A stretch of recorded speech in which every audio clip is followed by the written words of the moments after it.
Audio Jungle.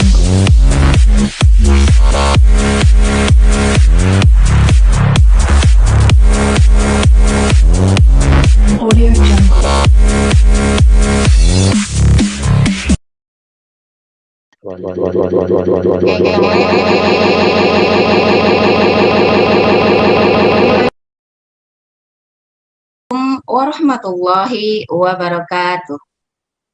Assalamualaikum warahmatullahi wabarakatuh. Alhamdulillahirrahmanirrahim malikiddayan al-karimil manan ar-rahimur rahmanu khaliqil insi wal jan asyhadu an la ilaha illallah wa asyhadu anna muhammadan abduhu wa rasuluh amma ba'd. Wa qala Allah ta'ala fil Qur'anil Karim a'udzu billahi minasyaitonir rajim bismillahirrahmanirrahim. Hurrimat alaikumul maitatu wad-damu wa lahmul khinzir wa ma uhilla li ghairillahi bih. Al-ayah. Alhamdulillah wa syukurillah yang saya hormati Bapak narasumber kita di acara Obsesi, obrolan seputar soal Islam. Saya jadi ingat obsesi obrolan seputar selebriti nih Pak Kiai. Mirip-mirip aja ya. Iya. Di episode 148 bersama narasumber kita Bapak Tengku Tuan Guru Haji Husni Ismail MA. Alhamdulillah wa syukurillah hari ini sudah sekian lama kita tidak bersua Pak Kiai dan juga saya juga kangen dengan para pemirsa TV Obsesi. Alhamdulillah hari ini Allah izinkan lagi kita untuk bersua, bermuajahah, yang insya Allah selalu dalam keadaan sehat. Karena itulah ucapan syukur Alhamdulillah selalu kita panjatkan kepada Allah Subhanahu wa Ta'ala yang begitu maha baiknya memberikan kita begitu banyak karunia yang tidak bisa kita sebutkan satu persatu. Itu luar biasa hari ini yang saya rasakan Pak Kiai. Dan mudah-mudahan ini pun dirasakan oleh seluruh pemirsa TV Obsesi. Dan juga salawat beserta salam tercurah juga kepada junjungan kita Habibana wa Nabiyyana Muhammad Sallallahu Alaihi Wasallam yang begitu menjadi motivator tunggal, yang menjadi orang terhebat di dunia ini, menjadi contoh dan suri tauladan bagi kita semua. Mohon izin Pak Kiai, sebelum kita mulai acara ini, kami ingin menyapa para pemirsa di seluruh penjuru Nusantara untuk bisa ikutan bareng nih live streaming di acara Obsesi, obrolan seputar soal Islam. Nah, hari ini pemirsa, hai pemirsa yang ada di seluruh Nusantara, dari ujung Sabang sampai ujung Merauke. Semoga hari ini pemirsa semua berada dalam keadaan sehat dan selalu diberikan keberkahan, rahmat dan ridho dari Allah Subhanahu wa Ta'ala. Nah, pemirsa TV Bimas Islam dimanapun berada, acara ini terselenggara berkat kerjasama dengan Ditjen Bimas Islam. Jadi pemirsa semuanya bisa menonton live streaming ini secara gratis dan juga bisa mengikuti informasi lainnya dengan mengikuti official di media kami, yaitu di Instagram Bimas Islam, Twitter Bimas Islam, website bimasislamkemenak.go.id, YouTube Bimas Islam TV, dan juga Facebook Ditjen Bimbingan Masyarakat Islam.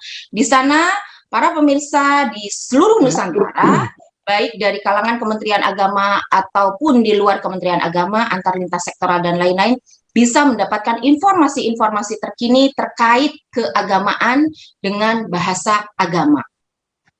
Dan juga Pak Kiai, hari ini kita mengangkat tema tentang kambing halal.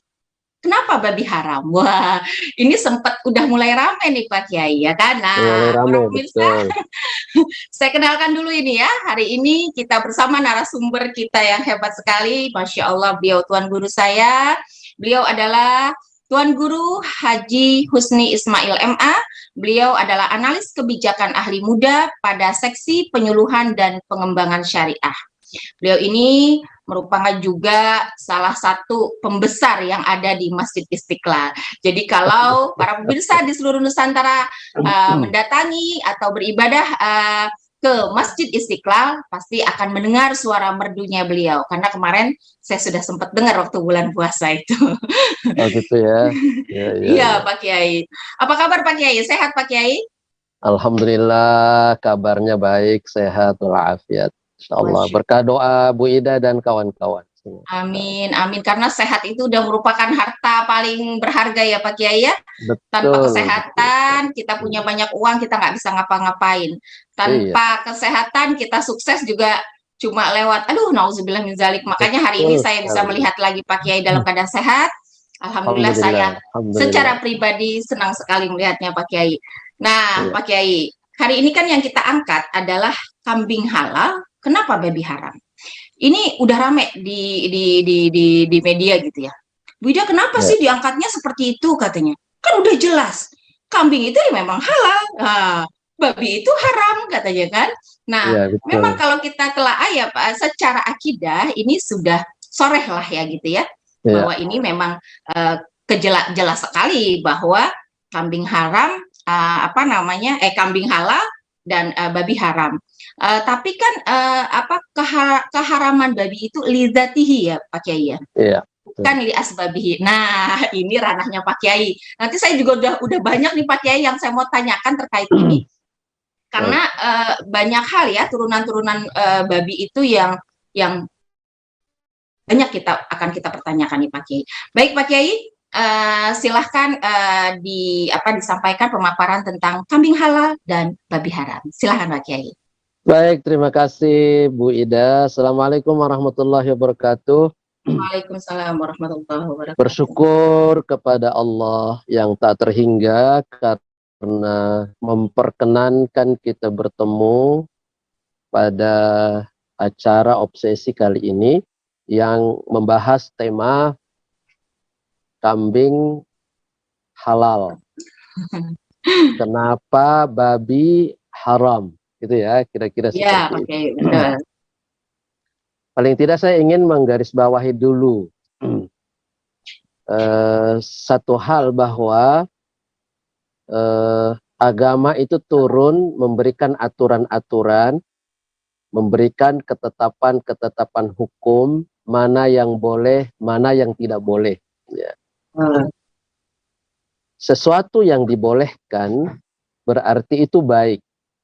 Dan sesuatu yang tidak dibolehkan berarti buruk.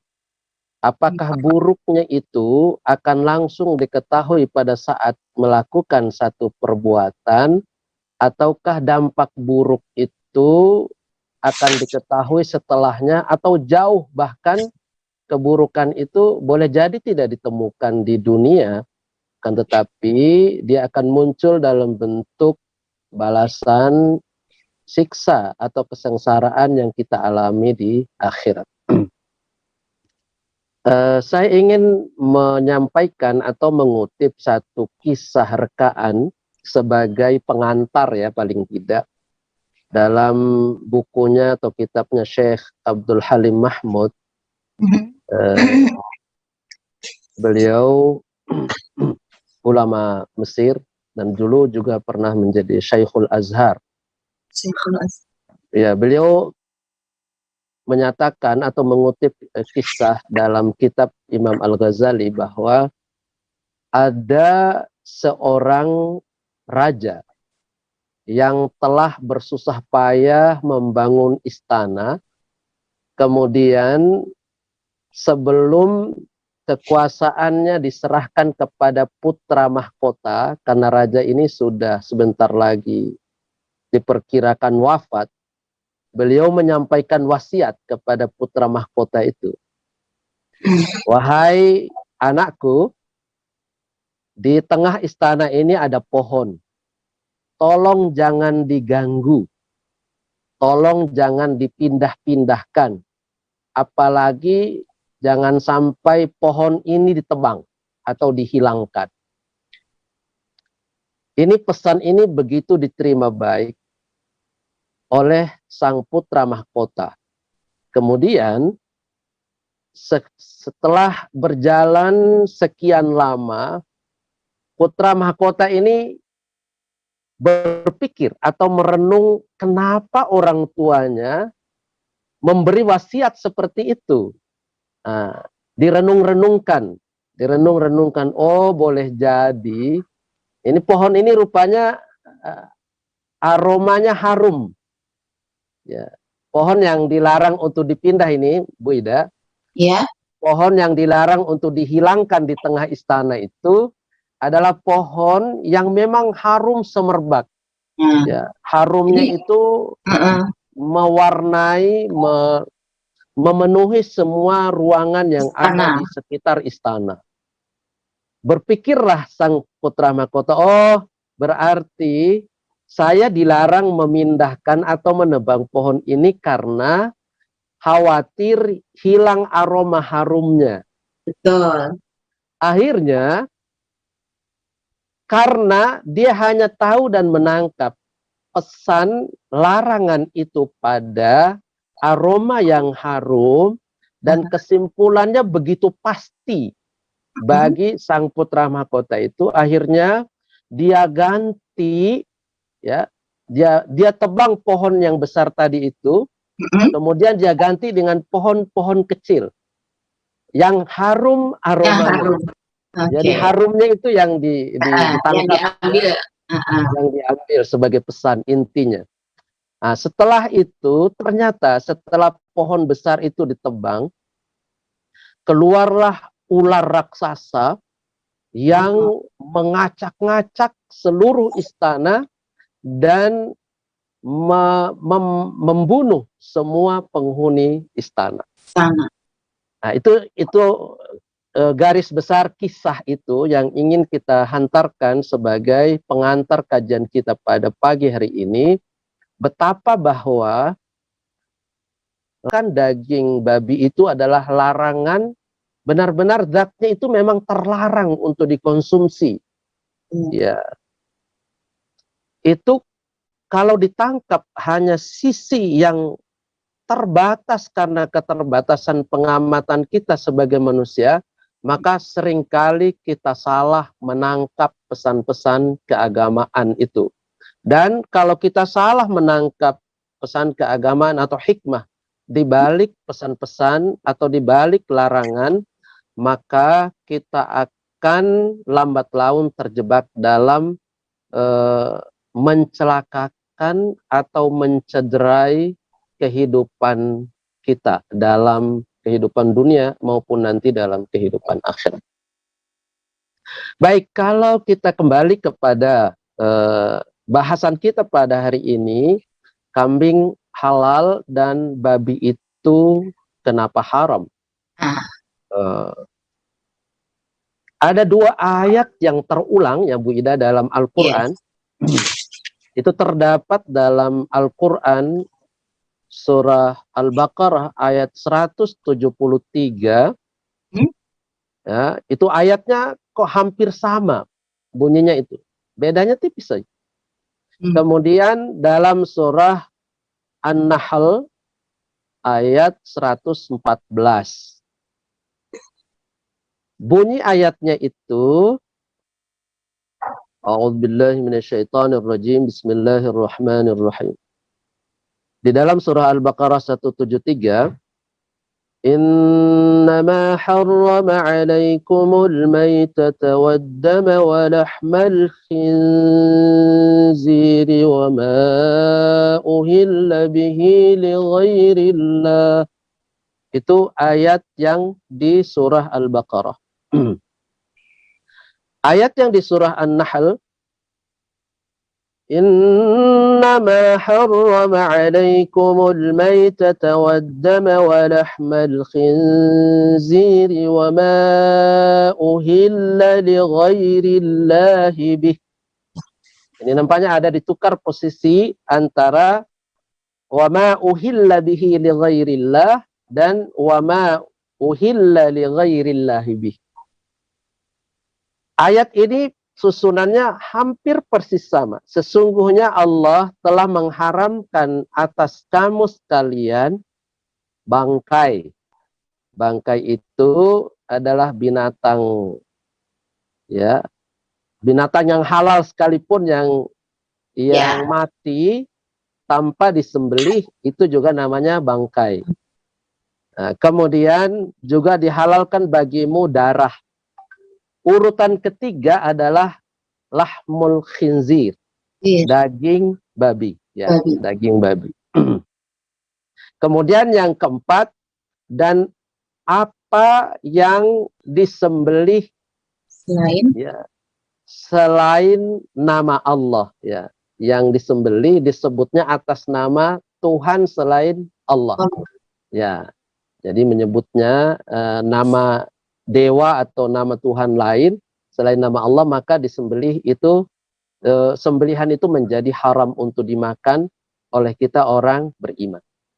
Tapi dua ayat ini memang dihantar sebelumnya oleh ayat-ayat, misalnya ayat 168 surah Al-Baqarah itu yang berbunyi, wahai manusia, makanlah oleh kamu apa yang ada di bumi yang halal lagi baik. Halalan thayyibah.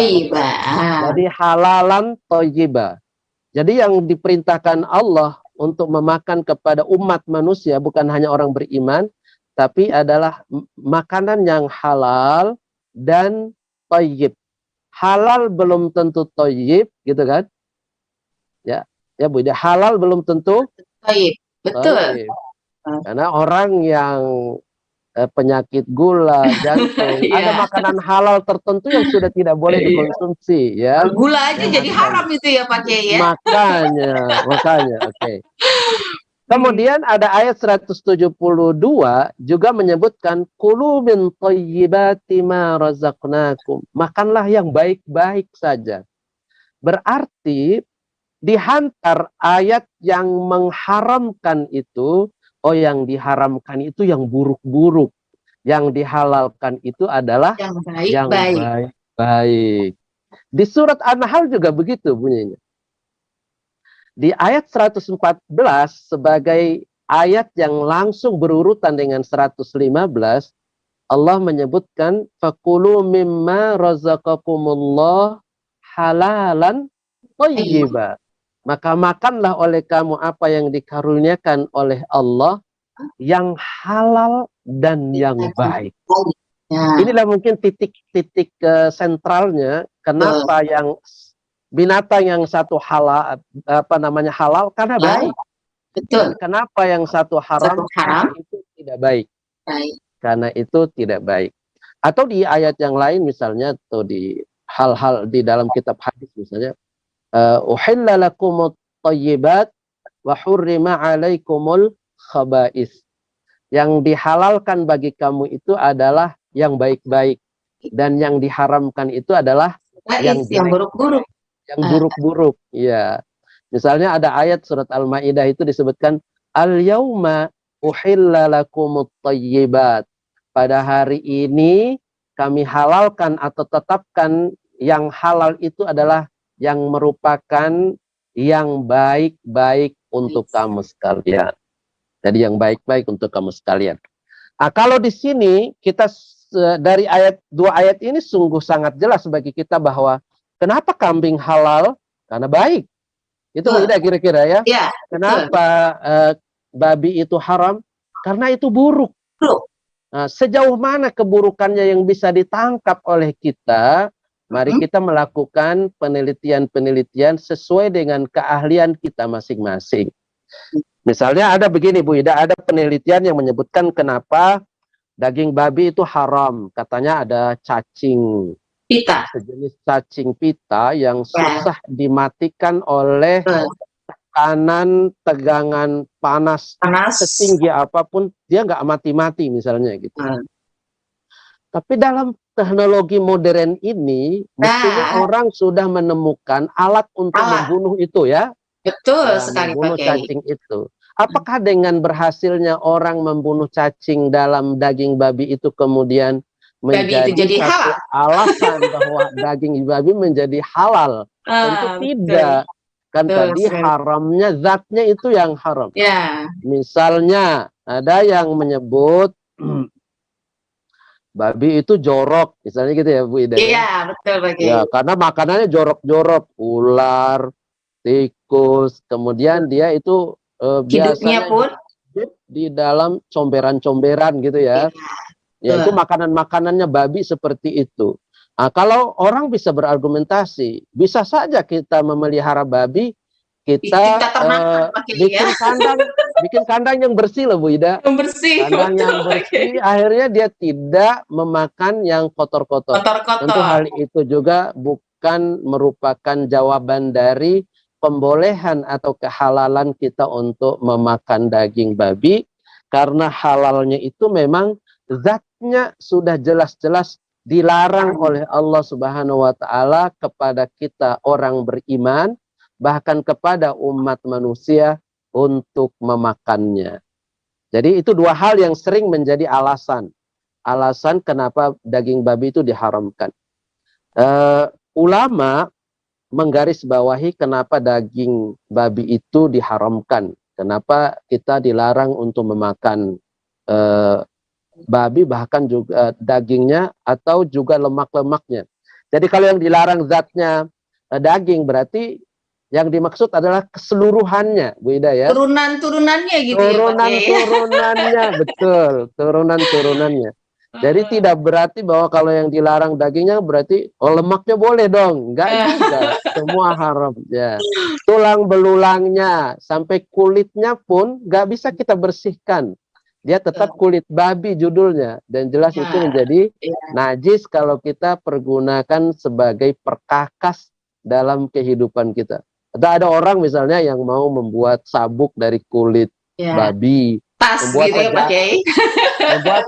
membuat sajadah tempat sholat dari kulit babi, tentu nggak boleh, karena keseluruhan dari unsur babi itu adalah haram atau najis, tidak boleh kita menggunakannya dalam perkakas kehidupan keseharian. Demikian Bu Ida ya, sebagai pengantar ya dari pertemuan kita pada pagi hari ini. Silakan. Baik Pak Kiai, jadi setelah pemaparan Pak Kiai tadi, ini menarik sekali ya, karena memang fenomena di masyarakat banyak sekali, apalagi kita nih perempuan Pak Kiai, kita pakai skincare gitu kan. Nah, skincare ini banyak loh Pak Kiai yang mengandung turunan-turunan babi itu loh yang saya bilang. Oh gitu ya. Iya, padahal kita sebagai umat Islam itu sudah tidak ada exception ya Pak Kiai, tidak ada pengecualian bahwa memang babi ini ya memang haram, sampai di ayatnya pun ditaukidkan terus-menerus gitu ya di beberapa ayat. Nah, tapi gini Pak Kiai, ada satu cerita bahwa pada saat itu Nabi bersama para sahabat kalau tidak salah sedang berlayar di memakai sebuah perahu. Nah, perahu ini menggunakan lemak babi untuk menutup, mendempul ya Pak Kiai ya. Nah, setelah itu para sahabat bertanya kepada Nabi, tapi Nabi hanya diam saja nih Pak Kiai, takrir gitu kan ya. Jadi tidak menjawab haram, tidak menjawab halal, jadi hanya diam. Nah, ini kan menjadi dalil juga sebenarnya. Nah, ini bagaimana nih Pak Kiai? Baik. Pemahamannya. Baik, terima kasih Bu Ida. Ini menarik untuk kita sama-sama cerna ya. Dalam hal Nabi mendiamkan ya, tentu saja apakah Nabi tidak tahu ketika mendiamkannya? Masa iya Nabi tidak tahu sesuatu yang sebenarnya terjadi pada saat itu, dan sahabat-sahabat beliau juga amat mengetahuinya, keberadaan apa yang dipertanyakan itu. Dalam hal sesuatu yang menjadi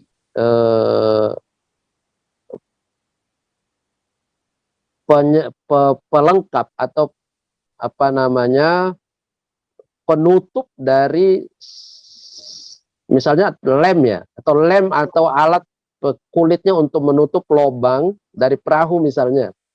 Tentu itu tidak ada kaitan langsung dengan perkakas yang kita pakai di badan ya gitu Ibu Ida ya. Itu ya Pak Kiai. Jadi dia itu adalah satu unsur dari babi yang ada di luar badan kita, di luar dari hal yang disentuh oleh kita secara langsung. Misalnya dia menempel pada, misalnya gitu kita sholat, kemudian di sekitar kita itu ada apa namanya najis babi misalnya di sekitar, tapi dia tidak bahagian dari sejadah tempat kita sholat. Dia ada di sekitar kita itu, beberapa senti atau beberapa meter ya. Tentu tidak mengganggu atau tidak menjadikan sholat kita batal, karena syarat dari keabsahan sholat kita itu adalah bersihnya tempat sholat kita, salah satunya tempat sholat kita dari najis. Jadi tempat sholat itu adalah ukuran tempat kita berdiri, duduk, dan sujud ketika sholat. Nah, di luar itu mau bersentuhan dengan apapun itu tidak akan membatalkan sholat kita. Maka yang tadi ditanyakan tentang hadis itu sangat boleh jadi memang hal itu tidak bersentuhan langsung dengan fisik kemanusiaan kita dalam kehidupan keseharian. Dia bukan perkakas yang kita pegang, yang kita pakai untuk alas tikar, yang kita pergunakan sebagai baju atau celana atau sarung atau peci bahkan, tapi dia itu berada di luar fisik kita. Maka itu tidak menyebabkan hal tersebut menjadi terlarang untuk kita pergunakan. Demikian. Apalagi dalam ayat itu tentu haram itu kan memakannya, Bu Ida ya. Memakannya, kemudian turunannya juga menjadi sesuatu yang menempel karena hal tersebut merupakan najis. Bahkan jenis najisnya itu najis mughalladhah, yang amat berat gitu ya. Oke. Seperti itu ya jawabannya. Oke. Baik Pak Kiai. Dengan pemaparannya Pak Kiai seperti itu memang jadi bahwa babi ini dan turunannya itu selama tidak menjadi serapan nutrisi gitu ya Pak Kiai ya? Ya kan? Betul. Tidak menyerap nutrisi itu ke dalam tubuh kita, itu masih dibolehkan lah seperti kisahnya Nabi Muhammad itu. Nah, kalau misalnya kan kayak misalnya minyak rambut buat laki-laki, ini kan banyak nih Pak Kiai kan, karena memang kandungan babi itu banyak manfaatnya. Tidak bisa dipungkiri gitu ya Pak Kiai ya. Turunan-turunan babi itu banyak manfaatnya. Contohnya kayak tadi lah, sampai buat mendempul aja supaya tidak tenggelam sebuah kapal itu pakainya ini babi. Nah, fenomena sekarang kan jadi dipakailah seperti itu, banyak sekali yang dipakai buat laki-laki minyak rambut. Tapi kan tetap kalau minyak rambut itu akhirnya menyerap nutrisi ya Pak Kiai ya, makanya jadi haram. Nah, juga skincare nih, para pemirsa TV obsesi. Nah, jadi kalau kita memakai skincare berarti kita harus benar-benar melihat ingredients-nya gitu ya Pak Kiai ya, kandungannya. Bahkan kandungan babi itu kan banyak sekali kode-kodenya. Nah, ini yang harus para pemirsa TV obsesi dimanapun berada harus jeli lah kita sebagai seorang muslimah, terutama karena skincare biasanya perempuan nih Pak Kiai ya. Ini yang harus ditelaah lebih jauh, lebih dalam supaya diri kita tidak menyerap nutrisi-nutrisi dari hal-hal yang memang secara zatnya itu diharamkan oleh Allah Subhanahu wa Ta'ala. Nah, Pak Kiai begini Pak Kiai. Saya tuh sempat merenung gitu ya, dan sempat diskusi beberapa ke teman-teman. Karena memang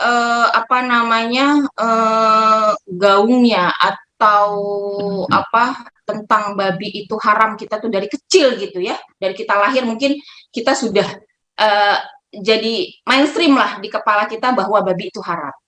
Sebenarnya Pak Kiai, kalau ini kita agak keluar sedikit nih Pak Kiai, karena saya concern dengan anak muda Pak Kiai. Jadi andai kata narkoba gitu Pak Kiai dibuatnya seperti babi gitu Pak Kiai, bisa jadi mungkin anak-anak kita atau regenerasi kita lebih aware. Jadi dia terus kita tanamkan bahwa narkoba itu haram layaknya babi lah gitu Pak Kiai. Ya kan kita kan kadang nih ada orang yang dia memang nggak sholat, tapi kalau nginin babi karena babi haram jadi dia menjauh, kan begitu tuh Pak Kiai. Nah, ini sepertinya bagaimana nih Pak Kiai kalau menurut Pak Kiai? Baik Bu Ida ya, ini kita beranaloh tentang dua hal yang sama-sama haram. Kemudian kita dekatkan bahwa haramnya A tidak jauh berbeda dengan haramnya barang B, misalnya gitu ya. Tapi sebelumnya saya ingin menggarisbawahi tadi tentang banyak skincare, banyak minyak rambut, alat-alat ya, alat-alat kecantikan yang juga dibuat dari unsur unsur babi tadi. Itu semua barang itu menjadi najis yang tidak bisa dipisahkan dari jadi barang yang dibuat yang menjadi bahan pembuatannya. Maka najisnya itu menyatu dengan apa yang telah kita pergunakan. Oleh karena demikian, maka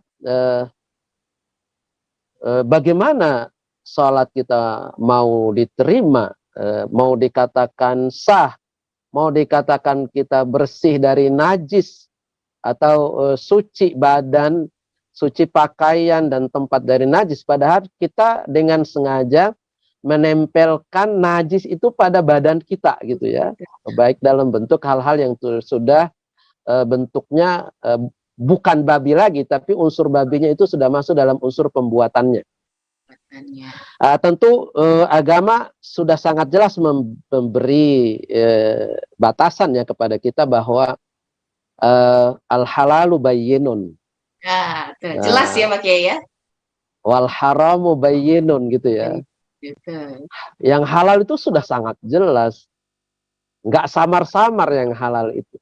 Yang haram juga seperti itu, sangat jelas haram itu ya. Nah, kemudian kalau memang kita ragu yang kita pakai itu mengandung unsur apa saja, kita ragu, kata Nabi, da'ma yuribuka ila mala yuribuka. Tinggalkan yang meragukan ya, kemudian kamu pilih sesuatu yang tidak meragukan. Pindah dari hal yang meragukan kepada hal yang yakin.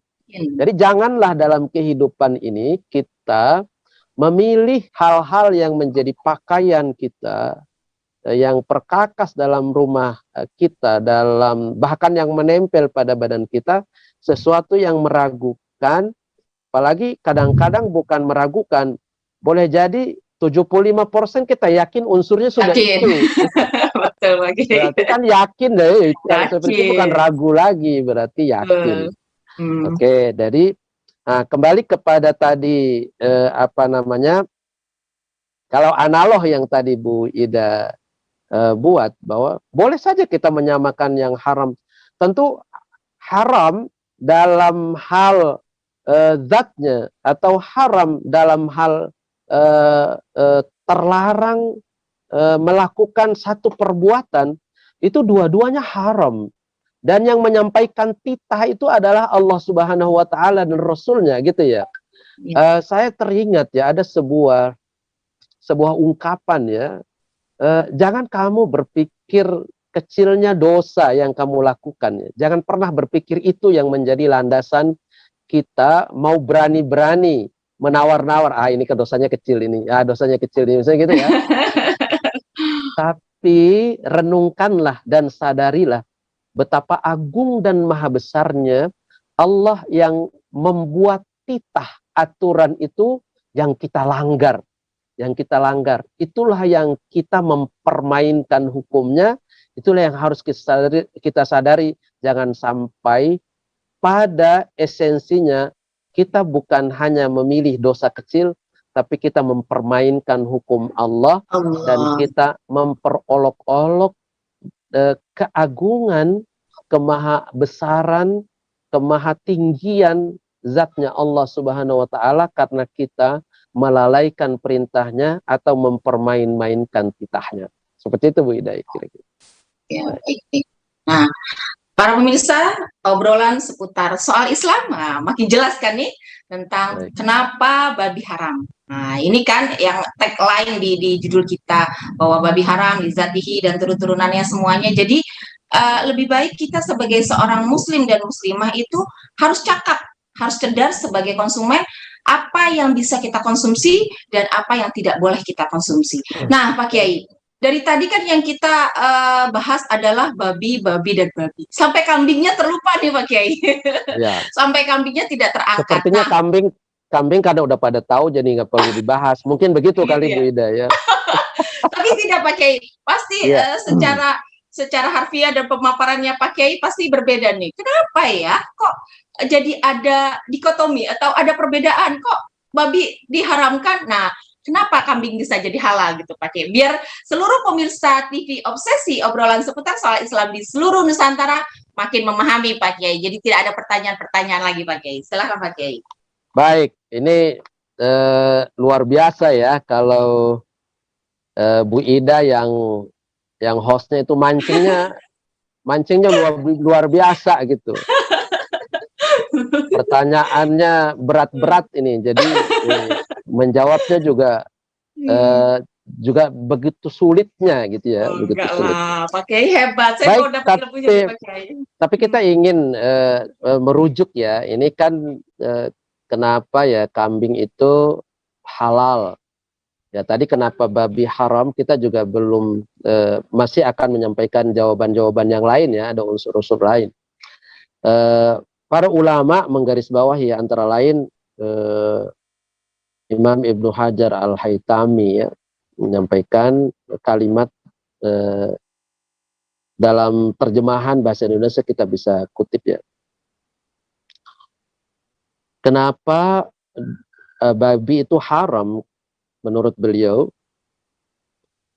biasanya makanan itu akan memberi bekas pada diri atau perilaku, tindak tanduk, sikap orang yang memakannya. Itu disebut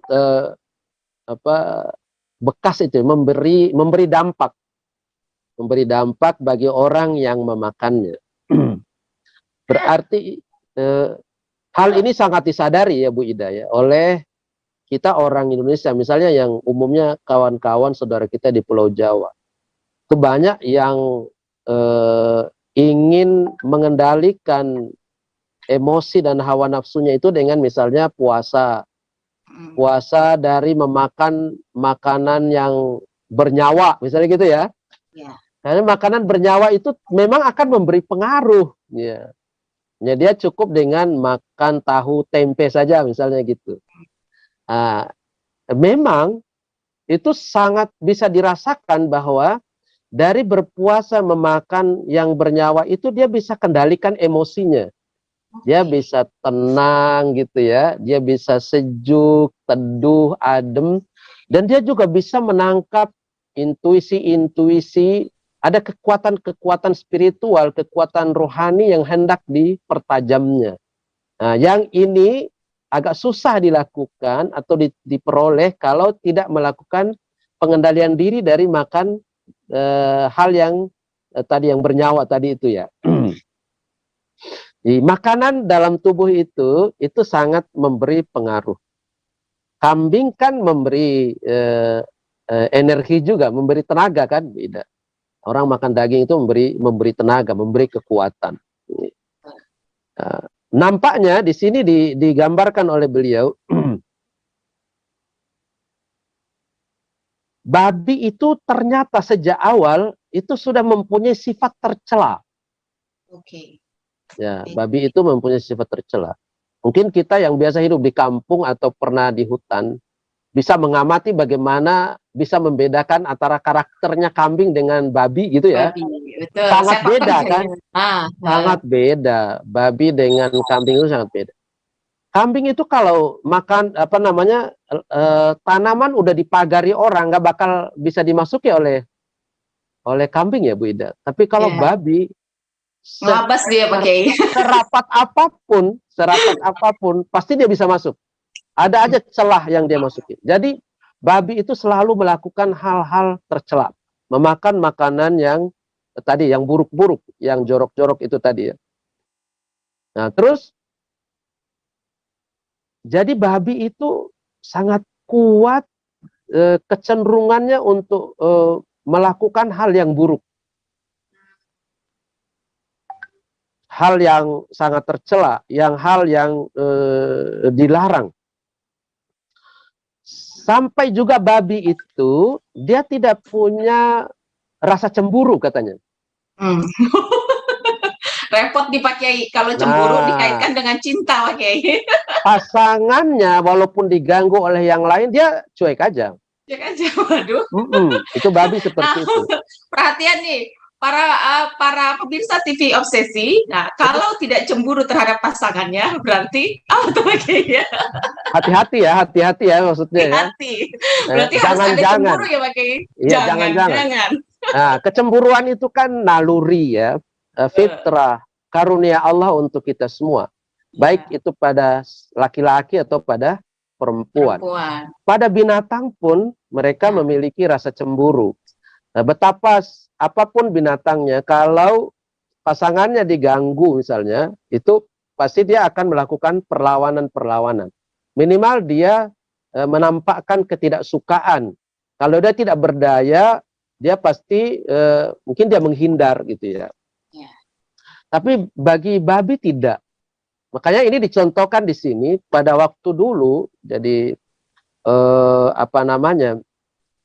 ada sekelompok suku Jermanik ya. Saat itu katanya mereka itu memang mengkonsumsi babi. Itu padahal agamanya Nasrani. Sebenarnya tidak berbeda ya antara ajaran Yahudi, Nasrani dan Islam, sama-sama mengharamkan babi. Mestinya gitu ya, dalam teks-teks keagamaan itu terlihat jelas demikian. Ini mereka beragama Nasrani, padahal babi itu dilarang untuk memakannya. Mereka akhirnya memiliki keberanian untuk melanggar aturan. Jadi ajaran Nasrani itu tidak ada artinya lagi bagi mereka. Tidak ada aturan, tidak ada artinya. Mereka terus melanggar ajaran itu. Mereka hidup laksana orang yang tidak punya agama, tidak punya aturan main dalam kehidupan keseharian. Dan mereka itu, yang suku Jermanik tadi itu, kalau pasangannya diganggu orang, cuek aja gitu loh Bu Ida gitu. Ini contoh ya, ini yang dikemukakan para ulama ini yang ditulis di dalam kitabnya Syekh Ibnu Hajar Al-Haytami itu ya. Sehingga memang ini antara lain. Tentu kita tidak menutup kemungkinan ada di antara kita yang sanggup melakukan penelitian-penelitian baru. Betapa juga banyak keburukan lain yang bisa dicerna atau dipahami oleh orang sehingga memang tidak layak itu dimakan daging babi. Dan kambing itu memang kelihatannya kambing lebih dekat ya dengan kita, lebih bersahabat. Kemudian dia hidup bersama dengan kita di lingkungan yang sama-sama. Kambing itu relatif bisa diatur dan kambing sangat bisa diketatkan aturan kepadanya, apa yang boleh, apa yang tidak boleh, dalam artian sesuatu yang sudah dibatasi dengan pagar tentu tidak akan dilanggar oleh kambing untuk lompat masuk ke dalam. Demikian kira-kira kalau dilihat dari sisi itunya ya. Baik Pak Kiai. Jadi pemirsa TV Obsesi, obrolan seputar soal Islam, kita semakin memahami nih ada dua perbedaan antara kambing dengan babi. Yang kambing ini memang sudah jelas-jelas dihalalkan, apalagi dalam kisah Nabi Ibrahim dan Ismail ya Pak Kiai ya. Jadi situ sudah jelas-jelas bahwa perintah Allah itu memang dibolehkan atau halal lah, kehalalan kambing. Nah, kembali lagi dari yang tadi Pak Kiai nyatakan bahwa salah satu penyebab antara kambing dan babi ini diharamkan adalah karena dari aspek makanan. Nah, sama halnya dengan tubuh kita ya Pak Kiai. Tubuh kita ini kan layaknya akuarium ya Pak Kiai ya. Jadi apa yang kita makan, saya pernah mendengar kutipan dari Zaidul Akbar gitu, bahwa apa yang kamu makan adalah 5 tahun kamu, bentuk kamu ke depannya seperti apa gitu. Jadi ini tidak hanya berkontribusi untuk kambing dan babi, tapi kita pun sebagai manusia juga harus memilah-milah makanan. baik Betul. untuk kecantikan dan untuk kesehatan begitu ya Pak Kiai ya. Betul sekali. Iya, tentu Nah, seperti itu. jadi kalau misalnya akuarium atau tubuh kita ini diisi makanan-makanan yang sembarangan, serampangan, sama halnya dengan apa namanya akuarium gitu ya. Kalau isinya ikan, dikasih makanan ikan kan pasti dimakan ya Pak Kiai ya. Tapi Betul. kalau Iya. akuarium ikan diisi makanan yang serampangan kan nggak dimakan, jadi akuariumnya isinya jelek gitu Pak Kiai ya. Atau Airnya nanti pasti buta, ikannya mati mati. malah. Nah, begitu juga manusia ya Pak Kiai ya. Kalau kita Ya, makan apapun, akhirnya yang gemuk, yang ini, dan penyakitan ya, ini, itu, dan akhirnya menuju kematian. Begitu ya Pak Kiai betul. ya. Nah, Betul. eh, karena kan saya melihat Pak Kiai ini adalah kebijakan ahli muda pada seksi penyuluhan dan pengembangan syariah. Nah, Ya. Pak Kiai, saya sih pinginnya gini Pak Kiai, sebelum kita menutup obrolan kita ya, saya kepingin banget, pertama karena saya concern sekali lagi dengan anak muda Pak Kiai, sekarang ini lagi rame terkait agnostik Pak Kiai. Apakah Pak Kiai sudah mendengar nih Pak Kiai? Saya belum pernah dengar itu apa agnostik. Nah, ini rame di TikTok sekali lagi Pak Kiai. Oh, TikTok, di TikTok ya. IG. Jadi agnostik ini adalah pemahaman anak-anak remaja kita terkait agama. Mereka percaya dengan agama, tapi mereka tidak mau melaksanakan ajaran agama itu, Pak Kiai. Jadi beda tipis dengan ateis. Kalau ateis kan mereka memang tidak benar-benar mempercayai agama dan tidak mengerjakan. Nah, agnostis ini beda. Mereka itu percaya tapi tidak mau melaksanakan, dan ini jadi trending topik Pak Kiai di kalangan anak muda. Dan ini viewernya yang like-nya itu miliaran Pak Kiai. Saya secara pribadi atau apa ya, selaku ibu lah gitu, miris melihat kondisi seperti ini Pak Kiai. Nah, mudah-mudahan Pak Kiai ada yang bisa diprogramkan lah untuk anak-anak muda ini ke depannya terkait pemahaman-pemahaman yang menurut saya nih liberal yang nggak keruan gitu ya Pak Kiai ya. Ini mah jadi iklan aja nih Pak Kiai, biar teman-teman penyuluh semua juga memahami agnostik itu apa dan bagaimana nanti melakukan sosialisasi ke masyarakatnya, karena ini yang lagi jadi trending topik lah pada saat ini gitu Pak Kiai. Dan juga yang tadi Pak Kiai, sepertinya saya masih penasaran nih tentang narkoba nih Pak Kiai. Mudah-mudahan dari Kementerian Agama bisa mengangkat terus gitu loh, bahwa narkoba ini haram, tapi dari benar-benar apa ya, secara aspek promotifnya itu benar-benar digaungkan gitu Pak Kiai. Jadi anak-anak kita ke depannya mereka sudah memahami benar bahwa haramnya narkoba itu sama halnya dengan haramnya babi gitu Pak Kiai ya. Karena jujur di apa namanya di daerah saya sendiri aja itu sampai dipasang plang kampung anti narkoba. Berarti kan ini memang di sini ada indikasi sempat gitu ya Pak Kiai. Kalau saya memang karena merasa penyuluh gitu Pak Kiai. Jadi kalau ngelihat ada anak-anak muda yang masih berkeliaran di jalanan atau apa, pasti saya berhenti. Saya pasti akan menyuarakan. Saya penyuluh dari Kementerian Agama. Kalian ngapain ini itu saya pasti tanya. Bahkan ada satu kasus Pak Kiai dekat rumah saya itu. Jadi kalau saya pagi ngelihat ada apa? Saya kan tinggalnya di kampung nih Pak Kiai. Jadi kalau pagi itu suka ngelihat botol-botol bekas minuman. Saya cari nih apa yang terjadi nih malam itu, anak-anak muda kumpulan, tapi bukan anak-anak lingkungan kita Pak Kiai. Sekali dua kali di kita bilangin, tapi nggak pernah mereka gubris. Akhirnya kebetulan saya kan kerjasama dengan BNN ya Pak Kiai. Saya Sherlock, saya foto ke kepala dinasnya, besoknya bersih sih Pak Kiai. Gitu ya. Ya, jadi mohon nih bersama Pak Kiai gitu ya, karena kalau kita bicara babi, keharamannya ini kan banyak sekali aspek yang ada di masyarakat, terutama kembali lagi saya concern banget dengan anak muda, karena anak muda ini kedepannya akan menjadi pengganti-pengganti kita Pak Kiai. Kalau kitanya tidak mengisi kekosongan ini, tidak menggandeng para anak muda ini, anak muda kita ini kedepannya mau dibawa kemana gitu loh Pak Kiai. Ini nitip ya Pak Kiai. Mudah-mudahan ada yang bisa kita kerjasamai ke depannya Pak Kiai. Terkait baik, betul, itu sangat betul ya. Memang ini Bu Ida gejala yang berlaku umum ya, gejala global ya, betapa hal-hal yang ada dari luar masuk dalam lingkungan kita kepengen ditiru oleh anak-anak kita atau anak muda kita. Sangat disayangkan tentunya tadi disebut apa, agnostik ya. Agnostik Pak Kiai. Agnostik, jadi beragama tapi nggak mau mengikuti ajaran agamanya. Atau Iya. tentu ini kan bukan keprihatinan sekelompok orang Betul. saja, akan tetapi merupakan keprihatinan dari semua elemen masyarakat kita.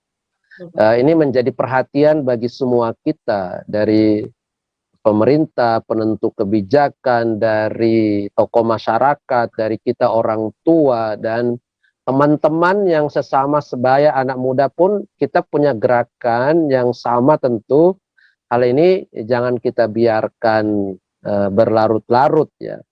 Betapapun minimal misalnya sebagai orang yang tidak berdaya sekalipun, ya tentu doa-doanya yang kita harapkan ya, doa-doanya agar hal ini tidak menjadi suatu perilaku yang berkembang. Mudah-mudahan dia akan menjadi mengecil dan lama-lama menjadi sesuatu yang akan hilang ya. Kalau diperhatikan dari sisi itu, beragama tapi masih menganggap bahwa dia punya kewajiban agama tapi tidak mau melakukannya, ini saja kan orang yang ingkar terhadap ajaran agama. Kalau bahasa Arabnya itu kafir kan gitu ya, kafir. Namun kalau keengganan mengikuti ajaran agama itu disertai keingkaran bahwa Tuhan tidak menurunkan ajaran seperti itu kok. Nah, ini berarti benar-benar dia sudah murni ya, murni kekafiran atau keingkaran itu. Ini kan sungguh amat berbahaya juga dalam kehidupan anak-anak kita atau anak-anak muda kita. Betapa memang hal-hal yang harus kita upayakan adalah Bu Ida, yang agak kurang sekarang itu adalah keteladanan gitu. Keteladanan. Boleh jadi anak-anak kita itu mereka berangkat dari rumah yang yang mereka huni itu orang tuanya mungkin tidak peduli terhadap ajaran agama, sangat boleh jadi seperti demikian, sehingga keteladanan atau contoh itu menjadi perilaku juga yang mereka terapkan dalam keseharian kehidupannya. Ya orang tua saya saja begitu, ya saya lebih boleh lagi. Misalnya tokoh masyarakat saya kemarin ketahuan melakukan korupsi. Nah, dan itu kan berarti bukan kekhawatiran kita pada satu kelompok anak muda saja, Bu Ida ya, tapi kekhawatiran kita kepada kita orang tua yang tidak bisa mengendalikan diri karena perilaku kita yang berani melanggar aturan. Itulah yang menjadi celah bagi anak muda kita untuk juga melakukan pelanggaran hal yang sama atau bahkan lebih parah. Nah, kalau petuah atau pepatah orang-orang tua dulu kita cerna, guru kencing berdiri, murid kencing berlari. Betul, berarti kita sekarang mestinya kembali sadar dengan sesadar-sadarnya. Siapapun kita yang sudah duluan sadar, kita ini adalah guru. Orang tua adalah guru, tokoh masyarakat adalah guru. Teman bagi saudara-saudaranya yang masih muda itu, dia sudah punya kesadaran lebih dulu. Mestinya dia juga memfungsikan dirinya sebagai guru. Karena dia akan menjadi teladan bagi teman-temannya. Siapapun, seluruh elemen masyarakat yang merasa posisinya atau yang keberadaannya menjadi hal yang apapun dilakukannya ditiru oleh yang lain, maka kehadiran kita semua itu adalah guru. Maka jangan coba-coba guru kencing berdiri, karena kalau ketahuan, muridnya pasti akan melakukan hal yang lebih berani dari berdiri. Lebih berani itu berarti berlari. Kalau gurunya berlari berarti muridnya kencingnya jungkir balik loh, Bu Ida.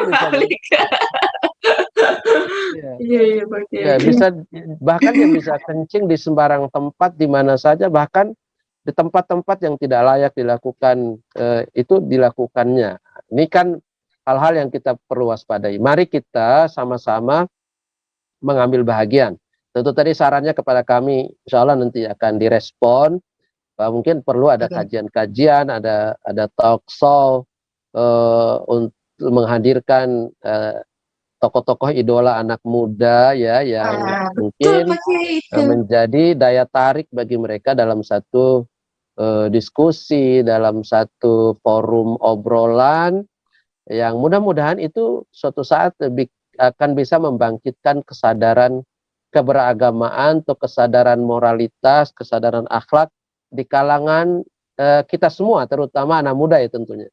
Bukan hanya anak muda sih, semua kita tentunya, gitu.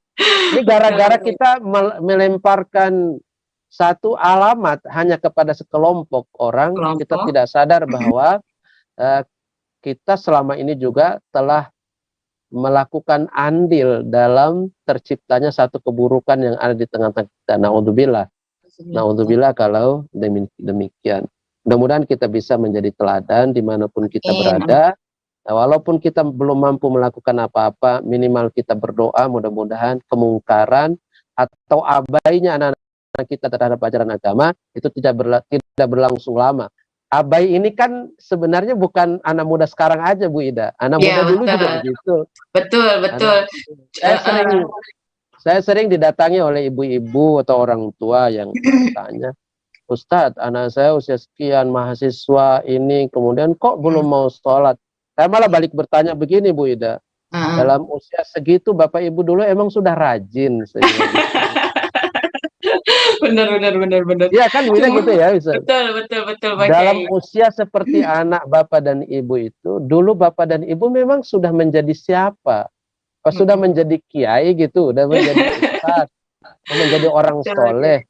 Jangan-jangan kesadaran yang muncul di kalangan orang tua saat ini, tapi kan dulu mayoritas diawali dengan belum sadar dulu kan awalnya. Mudah-mudahan, nah dari doa-doa yang sering dikumandangkan ya, walaupun kita melihat kenyataannya tidak berbanding dengan doa-doa kita yang kita lakukan sekarang, tapi paling tidak doa itu pasti akan punya wujud nantinya. Doa itu akan punya wujud. Maka harus yakin dengan doa.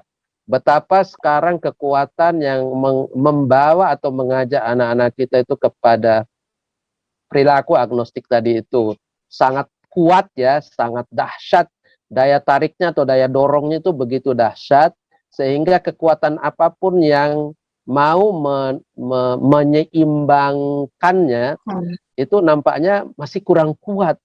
Jadi kalau kita melakukannya bersama-sama, jangan melepaskan tanggung jawab kepada pemerintah saja, jangan melepaskan tanggung jawab hanya kepada tokoh agama saja, jangan melepaskan tanggung jawab kepada hanya penyuluh saja ya, tapi kepada kita semua memiliki tanggung jawab moral untuk memperbaiki moralitas yang terjadi di tengah-tengah masyarakat, di tengah-tengah anak muda kita terutama.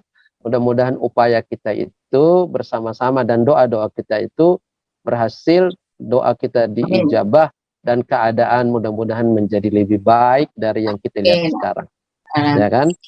Tetap optimis kan tentunya. Siap, tetap optimis Pak. Karena memang Pak Kiai, karena memang ini sebenarnya memang sudah ada dari zaman bahela. Cuma dengan kemudahan platform media sosial yang membuat mereka membentuk grup-grup besar gitu kan, yang ini akhirnya orang-orang anak-anak muda yang tadinya tidak terkontaminasi melihat grup yang begitu besar dan menjadi trending topik kan pastinya banyak yang terkontaminasi nih pemikiran anak-anak muda gitu sih Pak Kiai. Betul sekali ya. Tapi kembali lagi hari ini saya dapat ilmu yang luar biasa lah dari Pak Kiai, dan pastinya seluruh pemirsa TV obrolan seputar soal Islam pun pasti sudah mulai ternyata ini adalah jawaban-jawaban yang dulu kita cari gitu ya Pak Kiai. Mudah-mudahan hari ini pemaparan Pak Kiai bisa mewarnai pemikiran-pemikiran para pemirsa TV obrolan seputar soal Islam dimanapun berada. Mudah-mudahan, amin ya rabbal alamin. Terima kasih.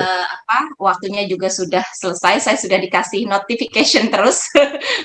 Nah, Pak Kiai, kami minta closing statement Pak Kiai dari Pak Kiai terkait kambing haram dan babi halal. Silakan Pak Baik. Kiai. Para pemirsa Bimas Islam TV, dimanapun Anda berada, pemirsa obsesi ya, Ya. kita kembali kepada kalimat-kalimat yang kita sampaikan di awal tadi bahwa apa yang dihalalkan oleh Allah itu akan berdampak baik buat kita, baik untuk saat ini, baik ke depannya, baik untuk kehidupan di dunia, dan baik pula untuk kehidupan di akhirat. Sebaliknya, yang buruk atau yang haram, yang dilarang kita untuk melakukannya, yang dilarang untuk memakannya, maka itu pasti akan berdampak buruk. Apakah itu kita mengetahuinya dampak buruk atau tidak? Untuk keyakinan kita, Allah menghalalkan yang baik dan yang mengharamkan yang buruk. Kalau yang buruk itu masuk ke dalam tubuh kita, maka akan menjelma menjadi perilaku buruk. Pikiran kita menjadi diwarnai oleh pikiran yang buruk. Kemudian gerakan, sikap, akhlak, moral, dan boleh jadi wajah kita juga akan diwarnai oleh keburukan-keburukan yang timbul dari makanan-makanan yang haram, yang masuk, yang dikonsumsi menjadi bahagian dalam tubuh kita. Betapa itu semua memberi pengaruh di dalam perilaku keseharian kita. Maka sungguh mari kita memilih makanan yang halal saja, bukan hanya halal tapi pilihlah yang baik-baik dan bermanfaat untuk tubuh. Jauhkan diri dari makanan yang haram, bahkan hindarkan dari makanan halal, sekalipun halal, tapi dia berdampak buruk. Tapi tidak baik untuk tubuh kita masing-masing. Terima kasih. Baik Pak Kiai, Bapak Tuan Guru Haji Husni Ismail MA, terima kasih banyak untuk pemaparannya hari ini. Terima kasih banyak sudah mau ditemani oleh saya secara pribadi gitu Pak Kiai. Terima kasih juga sama. Terima kasih.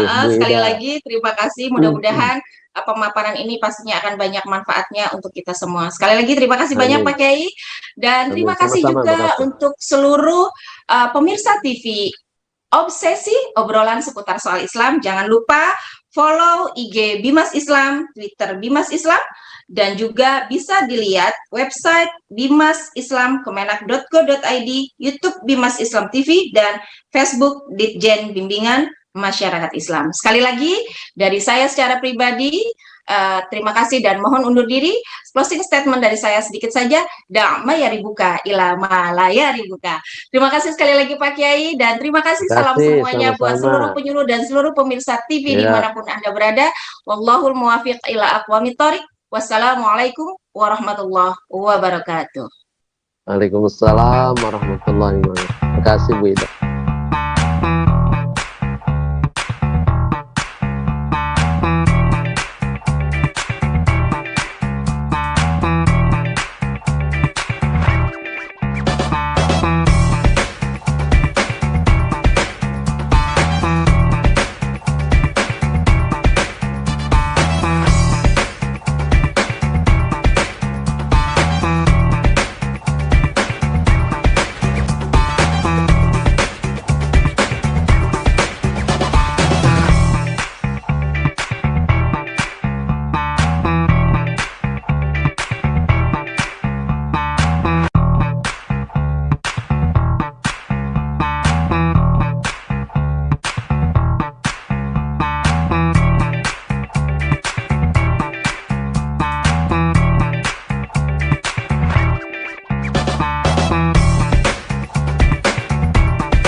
Audio Jungle.